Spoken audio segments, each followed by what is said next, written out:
দেখুন, ভালো করে খেয়াল করবেন। আমরা অনেক সময় কথায় বলে থাকি প্রাণ ভরে। প্রাণ ভরে কথাটা মানে প্রাণ ভরে কোনো কাজ করলাম, সেটাকে আমরা প্রাণ ভরেকে আমরা বলি ওয়ান্স হার্টস কন্টেন্ট।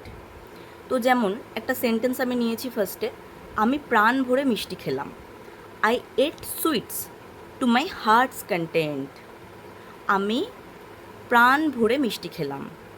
তারপরে আরও একটা সেন্টেন্স নিয়েছি, দেখুন, সে প্রাণ ভরে আমায় সব কথা বলল বা শেয়ার করলো। আমরা শেয়ার করে থাকি অনেক সময়, সেই কথাটাকে প্রাণ ভরে দিয়ে কিভাবে বলতে পারি?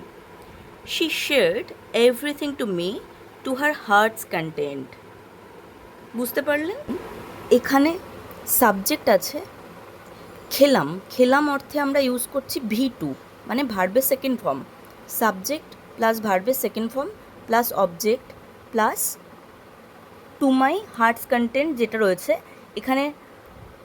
আমি প্রাণ ভরে খেয়েছি তাই মাই হার্টস কন্টেন্ট, সে প্রাণ ভরে বলেছে তাই হার হার্টস কন্টেন্ট। তো সাবজেক্ট যেরকম হবে সেই অনুযায়ী তার হার্টস কন্টেন্ট হবে, প্রাণ ভরে কথাটি। বুঝতে পারলেন?